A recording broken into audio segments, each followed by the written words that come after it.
चलिए खबरों को शुरुआत करेंगे। श्री कृष्ण जन्मभूमि और शाही ईदगाह का ये मामला है। मामले में आज इलाहाबाद हाई कोर्ट में सुनवाई होने जा रही है। जन्मभूमि मुक्ति निवास की तरफ से की जा सकती है मांग, कोर्ट कमिश्नर और एएसआई सर्वे की मांग की जा सकती है। तो अहम जानकारी आप तक पहुंचा रहे हैं, जहां इस मामले को लेकर आज सुनवाई होने जा रही है।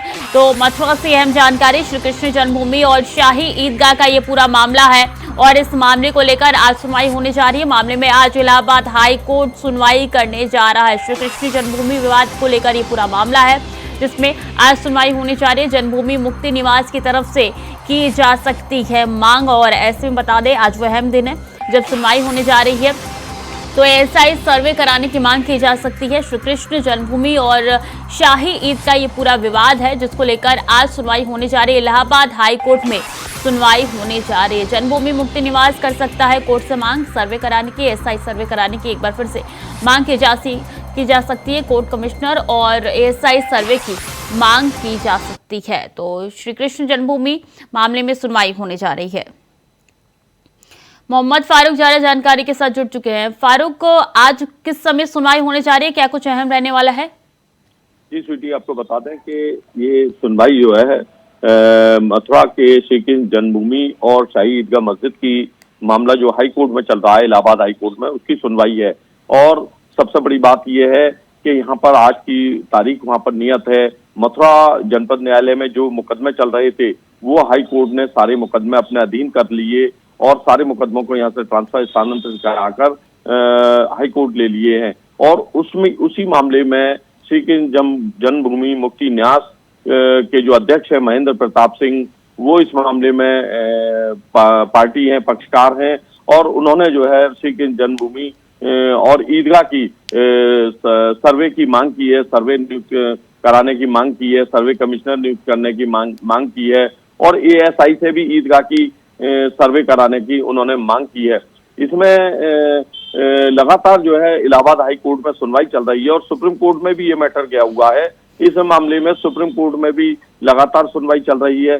सुप्रीम कोर्ट ने जो है इस मामले में कई महत्वपूर्ण निर्णय दिए थे, और जो मुस्लिम पक्ष है उनका कहना है कि ये हाई कोर्ट में जो सुनवाई हो रही है, यानी मुकदमे जो ट्रांसफर हुए हैं हाई कोर्ट में, करीब 15 से अधिक मुकदमे हैं, वो जो ट्रांसफर हुए हैं उन मुकदमों में मुस्लिम पक्ष का कहना है कि वो मुकदमे पहले जिला न्यायालय से ही मतलब उन पे सुनवाई होनी चाहिए, क्योंकि मामला जो है मथुरा का है, इसलिए डिस्ट्रिक्ट कोर्ट में ही आके सुनवाई होना चाहिए। लेकिन ये एक रेट मुस्लिम पक्ष ने जो है सुप्रीम कोर्ट में डाली हुई है और सुप्रीम कोर्ट पे उस पर भी सुनवाई चल रही है। इलाहाबाद हाई कोर्ट में हिंदू पक्ष का कहना है कि ये मामला इलाहाबाद हाई कोर्ट में चलेगा तो इस पर जल्दी सुनवाई होगी और त्वरित गति से इस पर कार्रवाई होगी। और सबसे बड़ी बात है कि यहाँ पर जो है इलाहाबाद हाई कोर्ट में श्री कृष्ण जन्मभूमि मुक्ति न्यास के अध्यक्ष और तमाम हिंदू पक्ष के नेता उस पर सर्वे कराने की ईदगाह की मांग कर रहे हैं, और ईदगाह के साथ में एएसआई के सर्वे की भी मांग कर रहे हैं ज्ञान वापी की तर्ज पर। जी स्वीटी।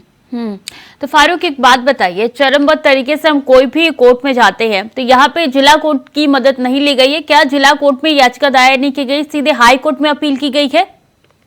जी, मुकदमे तो स्वीटी सारे जिला न्यायालय में यहाँ पर दर्ज किए गए थे और सारी याचिकाएं यही डली थी जिला न्यायालय में, लेकिन सिविल कोर्ट में भी याचिकाएं डली थी, लेकिन मुकदमे जो है हाई कोर्ट में सारे ट्रांसफर हो गए थे। एक हाई कोर्ट इलाहाबाद ने आदेश पारित किया था कि मथुरा में जितने मुकदमे चल रहे हैं वो सारे मुकदमे यहाँ पर ट्रांसफर कर दिए जाएं। तो सारे मुकदमे जो करीब 15 से अधिक मुकदमे हैं वो सारे मुकदमे इलाहाबाद हाई कोर्ट में ट्रांसफर हो गए हैं। उसी को लेकर मुस्लिम पक्ष जो है सुप्रीम कोर्ट गया है और सुप्रीम कोर्ट में इसकी भी सुनवाई चल रही है कि सुप्रीम कोर्ट ये फैसला करेगा कि सारे मुकदमे इलाहाबाद हाई कोर्ट में चलेंगे या मथुरा जिले में जिला न्यायालय में मथुरा का मामला है तो जिला न्यायालय में चलेंगे। तो इसको लेकर जो है हाई कोर्ट में भी लगातार सुनवाइयां चल रही हैं और सुप्रीम कोर्ट में भी सुनवाई चल रही है। हिंदू पक्ष का कहना यह है कि अगर हाई कोर्ट में ये मामले अगर चलेंगे तो जल्दी उसका निस्तारण होगा जो है, और हिंदू पक्ष जो है लगातार जो है एएसआई सर्वे की मांग ईदगाह के लिए कर रहा है और कोर्ट कमिश्नर नियुक्त करने की भी मांग कर रहा है। जी स्वीटी। मुस्लिम पक्ष का क्या कुछ कहना है इस सर्वे को लेकर? क्या उनकी रजामंदी है या उनकी तरफ से इनकार किया जा रहा है? मुस्लिम पक्ष का कहना है स्वीटी के जो भी अदालत का फैसला आएगा वो हमें मंजूर है, लेकिन उनका सबसे बड़ा कहना यह है मुस्लिम पक्ष का कि जो मामला मथुरा में विचाराधीन था, मथुरा का ही मामला है जी, श्री कृष्ण जन्मभूमि और ईदगाह वाला मामला मथुरा का है, तो पहले मथुरा की जो कोर्ट है वो उस पर निर्णय सुनाती, उसके बाद हाई कोर्ट और सुप्रीम कोर्ट तक कार्रवाई होती। तो उनका कहना अब देखना होगा कोर्ट क्या कुछ अपना फैसला सुनाता है। फारूक, बहुत बहुत शुक्रिया आपका तमाम जानकारियों के लिए। वक्त तो चला छोटे से ब्रेक का, चल लौट रहे हैं। ब्रेक के बाद एक बार फिर से स्वागत है आपका। खबरों में आगे बढ़ेंगे। रायबरेली में अवैध पटाखा फैक्ट्री में विस्फोट हो गया जिसमें 4 बच्चे घायल हो गए, जिसमें से 2 बच्चों की मौत हो गई। वहीं घायल बच्चों को इलाज के लिए KJMU में भर्ती कराया गया। घटना के बाद ग्रामीणों ने शव को सड़क पर रखकर जाम लगाया और जमकर प्रदर्शन किया और अवैध पटाखा फैक्ट्री संचालक के घर को जमींदोज करने की मांग की।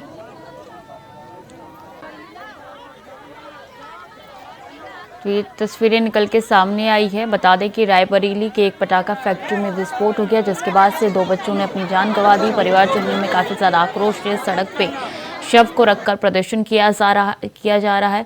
और बता दें कि ये तस्वीरें निकल के सामने आई है रायबरेली से। राजू तिवारी ज्यादा जानकारी के साथ जुड़ चुके हैं। राजू, अभी क्या स्थिति है? 2 बच्चों की मौत हो गई है, 2 जो झुलसे हैं उनकी क्या स्थिति है इस वक्त? बिल्कुल, बता दें कि पूरा मामला रायबरेली जिले के सरीनी कोतवाली क्षेत्र के मलके गांव का बताया जा रहा है, जहां पर दीपावली से 2 दिन पूर्व एक अवैध पटाखा फैक्ट्री संचालित हो रही थी, उसी में विस्फोट हुआ था। उसी के दरमियान 4 बच्चे झुलस गए थे गंभीर रूप से।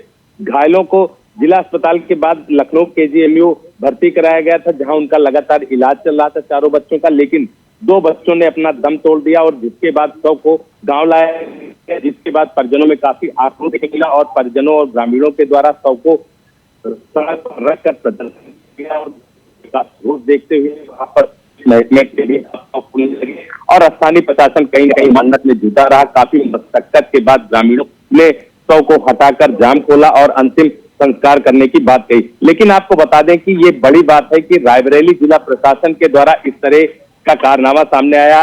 प्रशासन के द्वारा पहले भी कई बार हिदायत दी गई थी कि अवैध पटाखा फैक्ट्री जो है वो कहीं पे संचालित न होने पाए और खासतौर से रिहायशी इलाकों में जो पटाखा फैक्ट्री है उस पर प्रतिबंध लगाया जाए और उसको कहीं बाहर शिफ्ट करने की बात कही गई थी। तो इस तरह की बात को नजरअंदाज कहीं न कहीं रायबरेली जिला प्रशासन ने किया है। उसी का खामियाजा है कि जिसमें 4 बच्चे झुलते हैं और 2 बच्चों की जान चली गई। हालांकि आपको बता दें कि रायबरेली जिला प्रशासन के द्वारा इस पूरे मामले को संज्ञान में लेते हुए बड़ी कार्यवाही करने की बात कही गई है। लेकिन जिन बच्चों के परिजनों के द्वारा इस तरह का प्रदर्शन किया गया है, उनका साफ तौर पे कहना है कि ऐसे अवैध पटाखा फैक्ट्री संचालक के खिलाफ बड़ी कार्यवाही की जाए और कहीं न कहीं बुलडोजर की भी मांग की गई है। साफ तौर पे उनका कहना है कि ऐसे अवैध पटाखा संचालक जो हैं उनका घर दोष किया जाए और उनका घर गिरा दिया जाए। तो इस तरह से लगातार उनके ऊपर आरोप लग रहा है और कहीं न कहीं जिला प्रशासन के ऊपर भी आरोप लग रहे हैं और पटाखा फैक्ट्री संचालक के ऊपर भी गंभीर आरोप है। जो बच्चे हैं उनको जबरन जो है काम कराए जाने की बात कही जाए और पैसे का प्रलोभन लेके उनसे काम करवाए जाने की परिजनों के द्वारा बात कही जा रही है। तो इस तरह के गंभीर आरोप भी लगे और कहीं न कहीं पुलिस प्रशासन से भी मौकों को ये बताइए एक्शन हुआ है क्या राजू इस पूरे मामले पे? जी बिल्कुल, बता दें कि जिस तरह से स्थानीय प्रशासन ने मान मनोर करने के बाद उनको कहीं न कहीं प्रलोभन दिया है और उनको जमीन आवंटन की बात कही, इस तरह के ऐसे मामले सामने आए हैं। लेकिन अभी तक बात करें कार्रवाई की तो किसी प्रकार की कार्रवाई सुनिश्चित नहीं की गई है। जिला प्रशासन का साफ तौर पर कहना है कि जांच कराई जाएगी, इसके बाद कार्रवाई की जाएगी। लेकिन जिस तरह से असंतोष देखने को मिला ग्रामीणों में, वो कहीं न कहीं बड़ा आक्रोश था ग्रामीणों में और साफ तौर पर बड़ी कार्रवाई की वो लगातार मांग करते हुए देखने को मिल रहे हैं। जी ठीक है राजू, बहुत बहुत शुक्रिया आपका तमाम जानकारियों के लिए। तो रायबरेली के ये अवैध तरीके से पटाखा फैक्ट्री जो चल रही थी उसमें ब्लास्ट हुआ है, लेकिन ये जलने वाली पहली खबर नहीं है। अब इसी से आग लगने वाली खबर आप तक पहुंचा दे, जहां इटावा में दिल्ली से दरभंगा जा रही ट्रेन में आग लगी है। क्लोन एक्सप्रेस ट्रेन में लगी है भीषण आग। एक कोच की आग की चपेट में आने से 2 अन्य कोच और आ गए हैं। सराय भूपत रेलवे स्टेशन पर भीषण आग लगी है। तो दिल्ली से दरभंगा जा रही ट्रेन में लगी है आग। बता दें कि आग इतनी भयंकर थी कि 2 इसमें बोगियां जो है वो जल चुकी है। क्लोन एक्सप्रेस ट्रेन में भीषण आग लगी है। एक कोच की आग की चपेट में आए हैं 2 अन्य कोच, तो 2 और कोच जो है इसकी चपेट में आ गए हैं। देखिए तस्वीरें दिखा रहे हैं, भयानक तस्वीरें हैं। आग की लपटें कितनी ऊपर तक जा रही हैं, धुएं के गुब्बार कितने ऊपर तक जा रही हैं, तस्वीरें दिखा रहे हैं। और इन तस्वीरों के माध्यम से तो साफ है कि आग काफी ज्यादा भयंकर थी। बता दें कि सराय भूपत रेलवे स्टेशन पर भीषण आग लगी है। इटावा से खबर निकल के सामने आ रही है, तस्वीरें आप तक पहुंचा रही हैं। एक कोच में आग लगी और धीरे धीरे 2 कोच में और आग फैल गई, यानी कि 3 कोच जलकर खाक हो गए। प्रियम पाठक ज्यादा जानकारी के साथ जुड़ गए हैं। प्रियम, ये आग किस वक्त लगी, क्या किसी के हताहत होने की जानकारी है? देखिए, जो हादसा हुआ है ये इटावा में पिछले 12 घंटे के अंदर दूसरा रेल का हादसा है जब आग लगने की ये घटना हुई है। और कहीं ना कहीं इसमें लोगों के घायल होने की सूचना जरूर है, हालांकि किसी के जान की जो है जान जाने की सूचना जो है वो अभी तक नहीं आई है। जो लोग घायल हैं उनको सैफई मेडिकल कॉलेज में एडमिट कराया गया है, उनका वहाँ पर इलाज चल रहा है। रेलवे के जो आलाधिकारी हैं वो मौके पर पहुंचे हैं और वो वहाँ पर तफ्तीश कर रहे हैं। आग किन कारणों से लगी है इसका अभी तक पता नहीं चल सका है, लेकिन इसको लेकर पूरी जानकारी जो है वो एकत्रित की जा रही है। ट्रेन की S6 बोगी में जो वॉशरूम है उसमें आग लगने की बात जो है वो बताई जा रही है और वो आग धीरे धीरे इतनी तेजी के साथ में फैली कि उसने अपने आसपास की जो बोगियां हैं उनको भी अपनी चपेट में ले लिया। लोगों ने उसमें से कूदकर अपनी जान बचाई है, लेकिन कई लोगों के घायल होने की जो सूचना है वो फिलहाल जो है वो मिली है इसमें। इसके अलावा इस घटना के चलते जो यात्रियों का सामान था वो पूरी तरीके से जल के खाक हो गया है, क्योंकि आग की जिस तरीके से तस्वीरें निकलकर सामने आई हैं देखने में आग की लपटें जिस तरीके से धू धू करके उठ रही हैं, तो वो कहीं ना कहीं बता रही कि हादसा कितना बड़ा था और जो मंजर रहा होगा वो कितना खतरनाक रहा है। हालांकि अभी मौके पर प्रशासन के जो लोग हैं, जो जिम्मेदार लोग हैं वो पहुंचे हैं और उन्होंने आग को काबू में पाया है। वहां पर तुरंत फायर ब्रिगेड की गाड़ियां नहीं पहुंच सकी थी, जिस वजह से आग जो है वो ज्यादा बढ़ गई, स्थानीय लोगों का जो बताना है। और उसके बाद लेकिन जब तक ये फायर ब्रिगेड की गाड़ियां पहुंची तब तक आग अपना विकराल रूप ले चुकी थी। फिलहाल अभी आग को काबू में पा लिया गया है। इससे पहले वैशाली एक्सप्रेस में भी जो है ये आग लगने की घटना जो थी वो निकलकर सामने आई थी, जिसमें कई लोगों के घायल होने की बात कही गई थी। और अब एक बार फिर इस ट्रेन के अंदर ये घटना, तो वो कहीं ना कहीं कह सकते हैं लगातार इस बात पर जरूर संदेह जताया जा रहा है कि आखिर ऐसी क्या वजह है कि पिछले 12 घंटे के अंदर 2 ट्रेनों के अंदर इस तरीके की घटना हुई है। तो ये जांच का विषय है। आला अधिकारी जो हैं रेल मंडल के जो प्रमुख हैं वो वहां पर पहुंचे हुए हैं, स्थानीय जो अधिकारी हैं वो वहां पर पहुंचे हुए हैं, जिला प्रशासन के जो लोग हैं वो वहां पर पहुंचे हैं। रेस्क्यू का काम पूरा किया गया है, आग पर काबू पाया गया है। फिलहाल अभी सबका जो घायल है उनका इलाज चल रहा है। इस पूरी घटना को लेकर जो है वो जांच करने की बात जो है वो कही जा रही है कि इसकी पूरी विशेष पूरी जांच कराई जाएगी और हादसे की क्या वजह थी, क्या कारण थे कि जब ये आग लगी है उसका पूरी तरीके से पता किया जाएगा। लेकिन अभी प्राथमिकी तौर पर अगर बात की जाए तो आग लगने के कारणों का पता नहीं चल सका है कि किन कारण से ट्रेन की बोगी में ये आग जो है वो लगी है और क्यों नहीं इसको शुरू में ही कंट्रोल किया जा सका, किसकी लापरवाही से ये हादसा हुआ है, कहाँ पर गलतियां हुई हैं। इन सभी चीज़ों सभी पहलुओं को देखा जाएगा और उसके बाद देखना होगा किसकी इसमें जो जिम्मेदारी है वो तय होती है और कहां पर लापरवाही की बात निकल कर आती है। फिलहाल कह सकते हैं घायलों को लेकर जो है वो रेलवे की तरफ से नंबर भी जारी किए गए हैं। जो आला अधिकारी हैं वो मौके पर पहुंचे हैं। बिल्कुल, 12 घंटे में 2 बड़ी आगे लगी है, कई सवाल भी खड़े हो रहे हैं सुरक्षा पर। प्रशासन के बहुत बहुत शुक्रिया आपका तमाम जानकारियों के लिए। तो फिलहाल के लिए बुलेटिन में इतना ही, खबरें लगातार जारी है, देखते रहे इंडिया वॉइस।